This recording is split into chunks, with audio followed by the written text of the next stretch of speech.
Chapter में हमने क्या क्या पढ़ा कि व्हाट इज फार्माकोलॉजी, फार्माकोलॉजी है क्या। एंड सेकंड पढ़ा उसकी हिस्ट्री के बारे में कि हिस्ट्री में कौन कौन सी बुक्स हैं या मटेरिया मेडिका या आप बोल सकते हो फार्माकोपियस कौन कौन सी अवेलेबल थी प्रीवियसली, ठीक है। और कौन कौन से साइंटिस्ट वगैरह थे, कौन से फार्माकोलॉजिस्ट थे जिन्होंने रिसर्च की फार्माकोलॉजी में, ठीक है। और क्या क्या चेंजेस हुए फार्माकोलॉजी में। नेक्स्ट हमने उसका पढ़ा था स्कोप कि हमें कहाँ कहाँ इंपॉर्टेंस है फार्माकोलॉजी की, ठीक है। उसके बाद हमने पढ़ा है कि नॉमेनक्लेचर, ड्रग का नॉमेनक्लेचर, कि ड्रग को हम कौन कौन से नेम्स होते हैं ड्रग के। उसमें क्या था, केमिकल नेम, उसका non proprietary name, and third one is your brand name. तीन नेम वो पढ़े थे। उसके बाद हमने पढ़ा था उसका ड्रग एडमिनिस्ट्रेशन के रूट, कि कौन कौन से रूट से हम ड्रग को एडमिनिस्टर कर रहे हैं, ठीक है। उसके बाद नेक्स्ट आता है उसका रिसेप्टर एंड लाइगैंड। रिसेप्टर होता क्या है? रिसेप्टर हम डिफाइन करते हैं कि इट इज ए मैक्रोमोलिक्यूल और बाइंडिंग साइट जो हमारी सरफेस या इनसाइड द फैक्टर सेल के इनसाइड होती है। ये कोई बाइंडिंग साइट होती है जिसपे कि हमारी जो ड्रग है वो जाके बाइंड करेगी और अपना एक्शन शो करेगी। इसमें क्या है कि प्रॉपर डेफिनेशन क्या है, it is defined as a macromolecule और binding site located on the surface और inside the factor cell that serve to recognise the signal molecule, जो क्या करता है कि जो सिग्नल मॉलिक्यूल है उसको रिकॉग्नाइज करता है and initiate the response to it, and response देता है उस सिग्नल मॉलिक्यूल को बाइंड करने के बाद रिस्पॉन्स देता है। बट इट सेल्फ रिसेप्टर का कोई भी एक्शन नहीं होता, कोई भी इसका फंक्शन नहीं होता रिसेप्टर का जब तक कोई मॉलिक्यूल उस पर बाइंड नहीं करता, ठीक है। उसको बोलते हैं रिसेप्टर। रिसेप्टर बेसिकली प्रोटीन्स के बने होते हैं। अगर हम हमारी ड्रग किसी एंजाइम से जाके बाइंड कर रही है, मान लो जब किसी प्रोटीन से बाइंड कर रही है, तो कई बुक्स में ऐसे दिया है कि हाँ उसको भी हम रिसेप्टर बोल सकते हैं क्योंकि हमारी ड्रग उसके साथ बाइंड करके अपना एक्शन शो कर रही है, तो हम उसको भी रिसेप्टर बोल सकते हैं, ठीक है। नेक्स्ट है ligand. Ligand means to bind. Ligare, ligare word से आया है लाइगैंड। ये एक लैटिन वर्ड है जिसका मीन्स होता है टू बाइंड।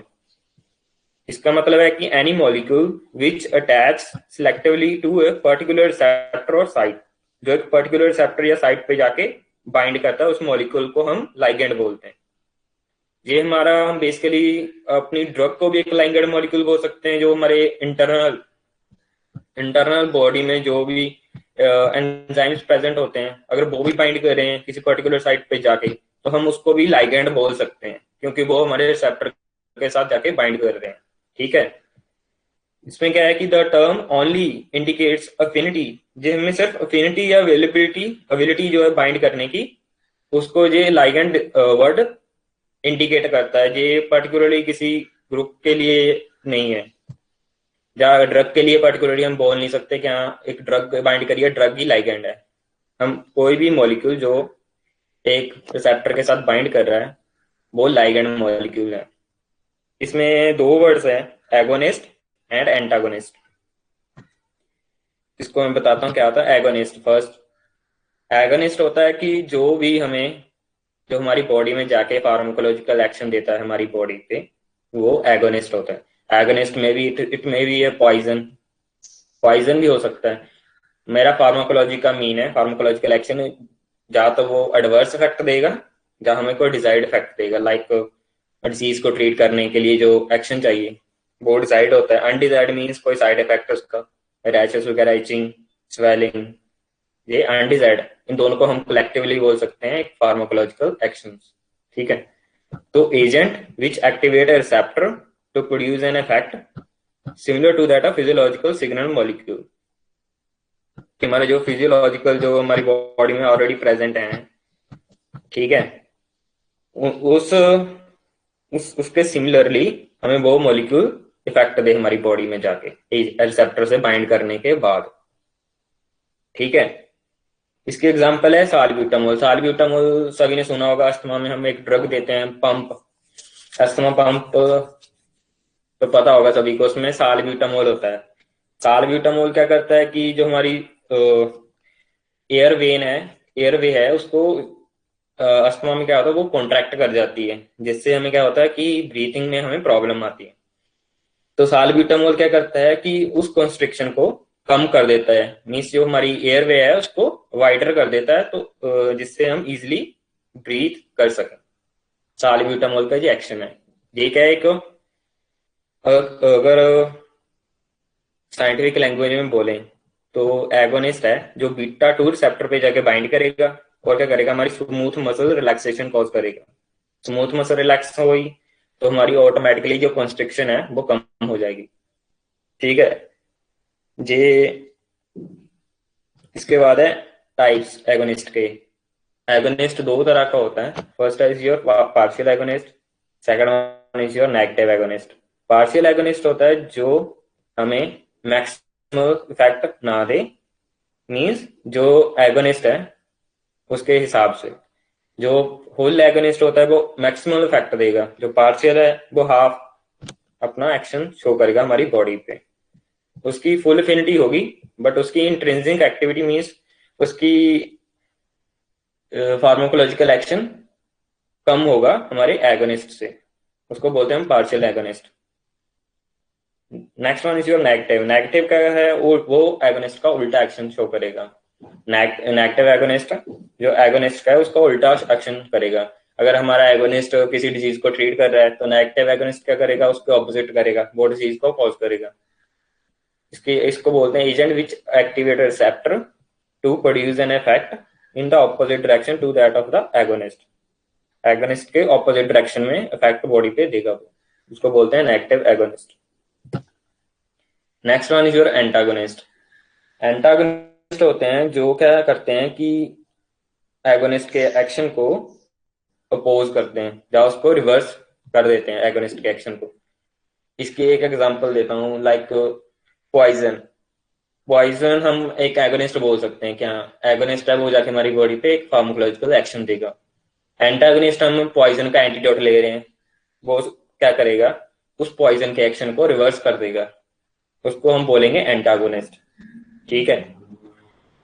इसमें क्या है कि उसकी एफिनिटी तो होगी बट कोई इंट्रिंसिक एक्टिविटी नहीं होगी। अगर हमने पॉइजन खाया है तभी जो हमारा एंटीडोट है वो एक्ट करेगा, अदरवाइज वो एंटीडोट एक्ट नहीं करेगा।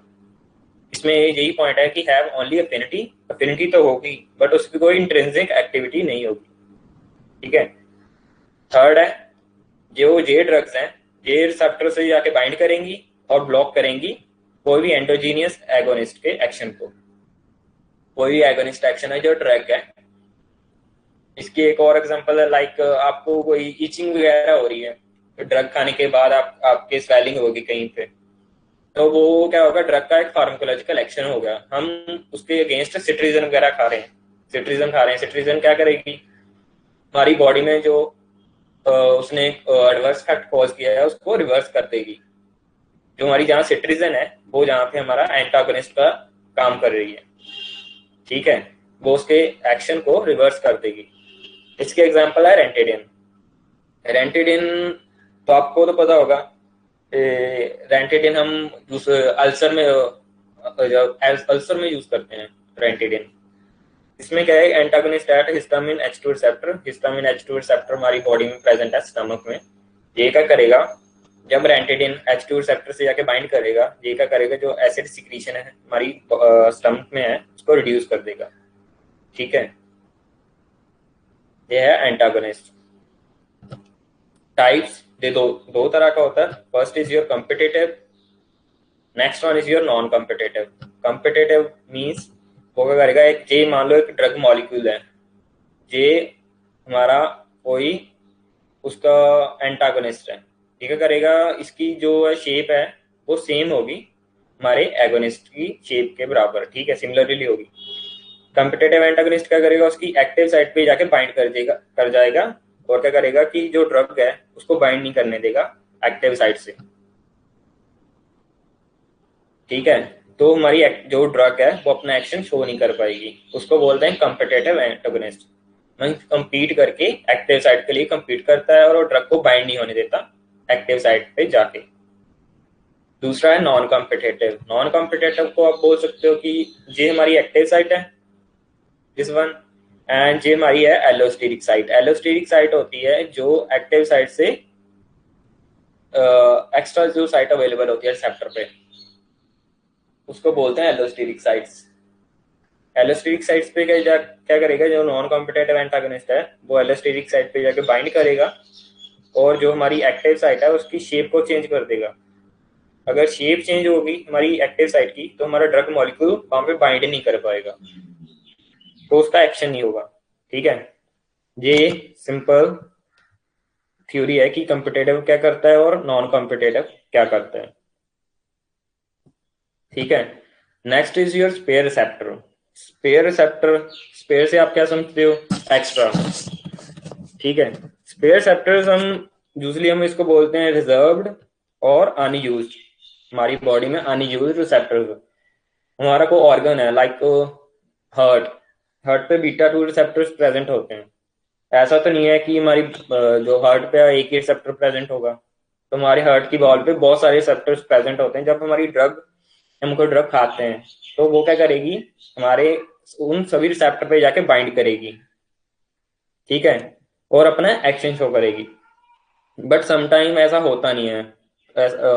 मीन्स ड्रग क्या करेगी, पूरे जो हार्ट पे जितने बीटा 2 रिसेप्टर है उनमें से कुछ को छोड़कर बाकी सब पे जाके बाइंड कर जाएगी, जैसे ये डायग्राम में दिखाया है। एगोनिस्ट क्या करेगा, 3 रिसेप्टर पे यहाँ पे बाइंड किया है और जो फोर्थ वन है उस पे उसको छोड़ दिया है।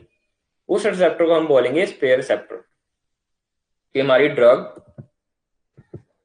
receptor may be considered as their receptor if the agonist, the drug can induce a maximum response, कि हमें मैक्सिमम रिस्पॉन्स इंड्यूस करेगी हमारी drug bile occupying less than 100% of available receptors.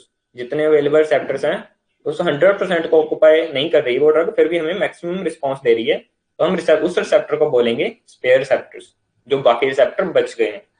जैसे इस डायग्राम में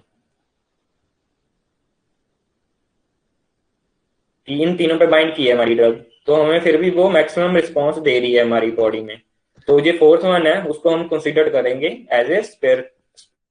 इसके बाद है कुछ टर्म्स हैं ये सीधा ही पूछी जाती हैं आपके फाइनल एग्जाम में, like what is drug dependence. Drug dependence है क्या, ड्रग डिपेंडेंस मीन्स कि कोई पर्सन मान लो लंबे समय से कोई मेडिसिन खा रहा है, तो वो उस ड्रग पे डिपेंड कर रहा है। ठीक है, drug dependence means it is the state in which use of drug for personal satisfaction. वो पर्सन अपनी पर्सनल सेटिस्फेक्शन के लिए ड्रग खा रहा है, उसको एज इट इज उसकी जरूरत नहीं है कि उसकी बॉडी सही है, फिर भी वो पर्सनल सेटिस्फेक्शन के लिए मेडिसिन खा रहा है। क्यों खा रहा है, क्योंकि उसको ऐसा लगेगा कि उसके माइंड में ये सेट हो जाता है कि अगर मैं दवाई नहीं खाऊंगा तो मेरी बॉडी सही नहीं रहेगी। ठीक है, तो उसको बोलते हैं drug dependence. It is a state in which use of drug for personal satisfaction is accorded a higher priority than other basic needs. उसकी बेसिक नीड नहीं है। Often in the face of non risk of health. Patient जो है उसको पता होता है कि हाँ जो जो जो वो ड्रग खा रहा है वो उसको एडवर्सली अफेक्ट जरूर करेगी, बट फिर भी वो खा रहा है for personal satisfaction. Drug dependence दो तरह की होती है, first is your psychological, second one is your physical. Psychological में मीन्स वही कि ऐसे मैंने बताया कि पर्सन को ऐसा लगता है कि वो ठीक नहीं रहेगा अगर वो ड्रग नहीं खाएगा। The subject feels emotionally distressed, वो इमोशनली डिस्ट्रेस रहेगा पूरा दिन अगर वो मेडिसिन नहीं खाएगा। लाइक आपने देखा होगा जो ओल्डर पर्सन होते हैं वो दवाई खाते हैं, अगर दवाई खा लें तो वो ठीक रहेंगे, अगर नहीं खा रहे तो उनको ऐसा लगेगा कि हाँ वो ठीक नहीं है। लाइक अगर बीपी किसी को बढ़ रहा है, बीपी की गोली खा रहा है, ठीक है, तो एक दिन उसने नहीं खाई तो उसको ऐसा लगेगा ही पूरा दिन कि हाँ उसका बीपी बढ़ा है बस। ठीक है, तो उसको बोलते हैं साइकोलॉजिकल डिपेंडेंस, या इसको बोलते हैं ड्रग एडिक्शन, कि पर्सन वेल बीइंग फील नहीं करेगा। ठीक है, second one is your physical dependence. Physical dependence में क्या बोल रहा है कि आप कोई ड्रग लंबे समय तक के लिए खा रहे हो तो आपका ब्रेन है ना, वो उस दवाई, अगर आप वो दवाई नहीं खा रहे तो ब्रेन प्रॉपरली आपका वर्क नहीं करेगा। इसलिए हम उसको बोलते हैं न्यूरो एडेप्टेशन।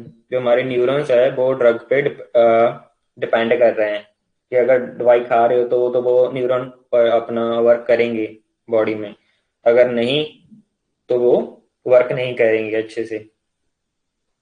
जो होता है फिजिकल डिपेंडेंस, हमारी बॉडी फिजिकली उस ड्रग पे डिपेंड कर रही है। फर्स्ट पहले था कि साइकोलॉजिकली, कि ब्रेन में अगर ये बात बैठ गई कि हम ठीक नहीं है तो ठीक नहीं है, बट यहाँ पे उल्टा है, फिजिकल डिपेंडेंस में हमारी बॉडी मांग रही है उस दवाई को, ठीक है, उस मेडिसिन को। अडेप्टेशन ऑफ द, अगर न्यूरो अडेप्टेशन की एक डेफिनेशन है कि adaptation of the nerve system to function normally in the presence of the drug. Drug की प्रेजेंस में हमारा जो नर्व सिस्टम है वो नॉर्मली फंक्शन करेगा। It has been called neuro adaptation, इसलिए हम इसको बोलते हैं न्यूरो अडेप्टेशन, ठीक है। Next one is your tolerance. Tolerance से आप क्या समझते हो? टॉलरेबिलिटी, पर्सन कितना उस किस पर्टिकुलर सिचुएशन को टॉलरेट कर पा रहे हैं। अगर हम मेडिसिन की लैंग्वेज में बोलें तो बोलेंगे कि कोई नॉर्मल पर्सन है तो वो तो, जो हम नॉर्मली कोई पर्सन मेडिसिन खा रहा है उसी पे वो ड्रग उस बॉडी पे एक्शन शो करेगी। बट टॉलरेंस, जो जिन पर्सन में टॉलरेंस होती है उनमें हमें हायर डोज चाहिए होती है ड्रग की, कि अगर हम हायर डोज दे रहे हैं ड्रग की पर्सन को तो ही उस पर कोई भी फार्माकोलॉजिकल रिस्पॉन्स शो होगा। उसको बोलते हैं tolerability. It refers to the requirement of higher dose of a drug to produce a given response. जो हमारा गिवन रिस्पॉन्स है वो हायर डोज पे ही शो होगा। इसके एग्जांपल है सल्फोनाइल यूरियस। सल्फोनाइल यूरियस हम डायबिटीज में यूज करते हैं। डायबिटीज में क्या होता है कि कई पर्सन दो दो टैबलेट एक दिन में खाते हैं एक टाइम पे। तो क्या होता है कि अगर आप कोई भी दवाई लंबे समय तक के लिए खा रहे हो तो क्या करेगी हमारी बॉडी, उस जो थेरापेटिक डोज है उस पर हमारी बॉडी रिएक्ट नहीं करेगी। तो हमें क्या चाहिए? उसकी हायर डोज चाहिए। अगर हायर डोज ले रहे हैं तो हमारी बॉडी रिएक्ट करेगी, अदरवाइज हमारी बॉडी रिएक्ट नहीं करेगी। हमारी बॉडी टॉलरेबल हो गई है उस ड्रग को, ठीक है। सेकंड इसकी एग्जांपल है बीटा टू एगोनिस्ट। अस्थमा में ड्रग्स होते हैं beta two agonist, like salbutamol वगैरह। साल्ब्यूटामोल बीटा टू एगोनिस्ट है। अगर हम इनके हायर डोज ले रहे हैं, कई पर्सन में हायर डोज लेनी पड़ती है इन ड्रग की, तभी वो पर्सन को ब्रेथलेसनेस को डिक्रीज करेगा, ठीक है। टॉलरेंस तीन तरह की होती है। First one is your natural, second one is your acquired and third one is your cross. Natural में बोलते हैं कि जेनेटिकली लाइक उनका DNA structure, body structure inside वो कुछ ऐसा है कि जो हमारी थेरेपेटिक डोज है उसको रिस्पॉन्स नहीं कर पा रहा हमारा जो बॉडी स्ट्रक्चर है, तो वो है नेचुरली मीन्स जेनेटिकली, जो हमें एक्वायर हुई है जेनेटिकली। दूसरी वन है, second one is your acquired. Acquired होती है अगर हम लंबे समय तक को मेडिसिन खा रहे हैं तो किसी टाइम पे जाके वो दवाई असर करना बंद कर देगी, तो हमें उसके हायर डोज चाहिए उस रिस्पॉन्स को इंड्यूस करने के लिए। तो वो होगी एक्वायर्ड, जो हमें मेडिसिन के लंबे समय तक यूज करने के बाद हमारी बॉडी डेवलप हो रही है, हमारी बॉडी में डेवलप हो रही है, उसको बोलते हैं एक्वायर्ड। थर्ड है क्रॉस टॉलरेंस। क्रॉस में क्या है कि अगर हम दो ड्रग्स ले रहे हैं तो वो क्या करेगी, जो पहली ड्रग है वो दूसरी के एक्शन को डिक्रीज कर देगी, मीन्स क्रॉस टॉलरेट कर देगी। हमारी बॉडी उस मेडिसिन को रिस्पॉन्स नहीं करेगी, सेकंड वाली मेडिसिन को, तो उसको बोलते हैं क्रॉस टॉलरेंस। इसलिए हम जब भी कोई मेडिसिन देते हैं तो हम पहले तो उसका देखते हैं कि वो एक दूसरे के साथ कंपैटिबल है कि नहीं है। अगर नहीं कंपैटिबल है तो हम नहीं देते। क्यों नहीं देते? क्योंकि वो एक दूसरे के खिलाफ टॉलरेंस बॉडी में डेवलप कर देते हैं, ठीक है। थर्ड है मैकेनिज्म, टॉलरेंस का मैकेनिज्म। इसका first one is your pharmacokinetic, दूसरा है फार्माकोडायनामिक। फार्माकोकाइनेटिक में बोलते हैं कि वही जैसे मैंने ड्रग का बोला है कि एक ड्रग दूसरे के एक्सक्रीशन को बढ़ा देगी, बॉडी से रिमूव कर देगी, वो होती है फार्माकोकाइनेटिक। लाइक जैसे कि इसकी डेफिनेशन है, the effective concentration of the drug at the site of action is decreased mostly due to the enhancement of drug elimination on chronic use. Chronic use means अगर आप ज्यादा ड्रग खा रहे हो तो क्रॉनिक यूज की वजह से हमारी बॉडी अल्टीमेटली उस ड्रग को ऐसे ही एलिमिनेट कर देगी, उसके खिलाफ कोई रिस्पॉन्स नहीं देगी। तो वो होती है फार्माकोकाइनेटिक। एग्जांपल है बारबिचुरेट्स, कार्बामेजिपिन। ये दो ड्रग्स हैं जो एक दूसरे के मेटाबॉलिज्म को बढ़ा देती हैं, मीन्स बॉडी से रिमूव कर देती हैं। सेकंड है फार्माकोडायनेमिक। फार्माकोडायनेमिक में सेलुलर सेलुलर टॉलरेंस बोलते हैं इसको। सेलुलर मीन्स जिस ऑर्गन, टारगेट ऑर्गन में हम ड्रग को दे रहे हैं कि हाँ इस टारगेट ऑर्गन में जाके हमारी ड्रग एक्शन शो करे, तो वही लेस रिस्पॉन्सिव हो जाता है, मीन्स रिस्पॉन्स नहीं शो करता उस ड्रग को। ठीक है, उस ड्रग के खिलाफ, like morphine, barbiturates, nitrates. Morphine हम बेसिकली नालजेसिक है, नालजेसिक होता है क्या, अगर हम बार बार ले रहे हैं मॉर्फिन को, हमारी बॉडी किसी टाइम पे जाकर उसके खिलाफ टॉलरेबल, ठीक है, टॉलरेटी कॉज कर देती है। अगर हमें मॉर्फिन की ज्यादा डोज मिल रही है तो हमारा जो पेन है वो रिलीफ होगा, अदरवाइज हमारी पेन होती रहेगी हमारी बॉडी में। तो वो है cellular. Cellular means cells response करना बंद कर देते हैं उस पर्टिकुलर ड्रग को। ठीक है, next is your tachyphylaxis. Tachyphylaxis means fast protection. कि कई पर्सन्स हैं जिनका जेनेटिक मेकअप कुछ इस तरह का होता है कि अगर आप कोई ड्रग दे रहे हो, मान लो 1 मंथ ही दी है, तो वो उसके खिलाफ टॉलरेंस क्रिएट कर देगी हमारी बॉडी ऑटोमेटिकली। उसको ऐसा नहीं है कि हम लंबे समय तक ले रहे हैं, 1-2 साल ले रहे हैं तो हमारी बॉडी टॉलरेंस कॉज कर रही है। इसमें ऐसा नहीं होता, इसमें कुछ ही हफ्तों में या कुछ ही 1 मंथ में, 1-2 मंथ में हमारी बॉडी उसके खिलाफ टॉलरेटी कॉज कर देती है। ठीक है, उसको बोलते हैं टेकाफाइलैक्सिस, फास्ट प्रोटेक्शन। इसके रीजंस क्या हैं? जो हम कोई भी इंटरेक्टली एक्टिंग ड्रग्स ले रहे हैं, कि इंटरेक्टली एक्टिंग में, एक्टिंग का मीन्स मतलब कि कोई ड्रग ले रहे हैं तो वो क्या करेगी, हमारी बॉडी में जाके कुछ पर्टिकुलर न्यूरो ट्रांसमीटर को रिलीज करेगी। अगर वो न्यूरो ट्रांसमीटर हमारी बॉडी में रिलीज हो रहे हैं तो वो न्यूरो ट्रांसमीटर हमारी बॉडी में फार्माकोलॉजिकल एक्शन शो करेंगे। ये डायरेक्टली हमारी बॉडी में जाके एक्शन नहीं शो करेगी। ठीक है, तो उसको बोलते हैं इंटरेक्ट। इंटरेक्ट वे से मीन्स किसी और सब्सटेंस की जो सिक्रीशन है हमारी बॉडी में बढ़ा देगी और वो सब्सटेंस हमारी बॉडी में फार्माकोलॉजिकल एक्शन शो करेगा। वो होता है इंटरेक्ट एक्टिंग ड्रग्स।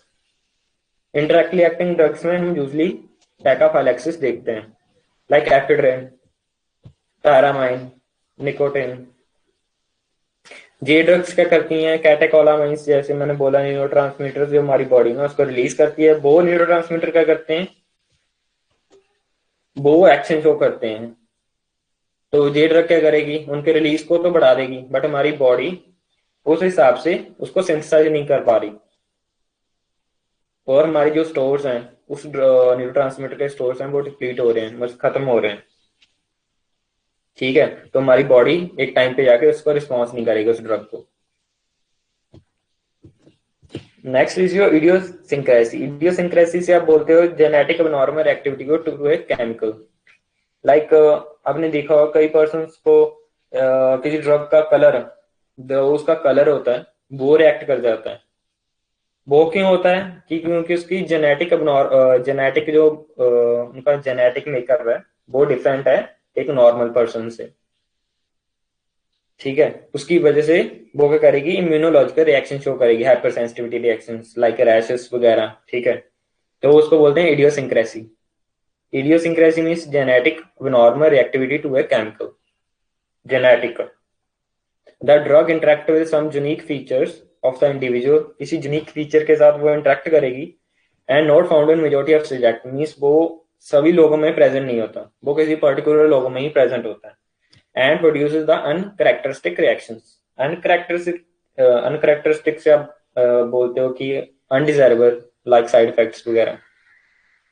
इसके एग्जांपल है बारबिचरेट्स। बारबिचरेट्स नॉर्मल पर्सन में कुछ नोजिया वॉमिटिंग ही कोज करते हैं, बट सम पर्सन में क्या होता है कि वो एक्साइट कर जाता है पर्सन, एक्साइटमेंट हो जाती है, और मेंटल कंफ्यूजन, वो मेंटली कंफ्यूज रहेगा किसी चीज को समझने में अगर वो बारबीट्रेट खा रहा है पर्सन। ठीक है। सेकंड एग्जांपल है क्यूनिन। क्यूनिन हम यूज करते हैं मलेरिया में। मलेरिया में यूज करते हैं यूजली, वो नोजिया वॉमिटिंग ही कॉज करता है, बट यहाँ पे क्या कर रहा है कई पर्सन में वो क्या करता है, क्रैम्प्स, अब्डोमिनल क्रैम्प्स कॉज करता है, डायरिया, कई पर्सन को डायरिया हो जाता है अगर वो क्विनिन खा रहा है। अस्थमा भी कॉज करता है ये। ठीक है। नेक्स्ट है एलर्जी, वो थोड़ा सा लंबा टॉपिक है, वो हम नेक्स्ट क्लास में पढ़ेंगे कि वो है क्या। ठीक है। तो किसी का क्वेश्चन है कोई?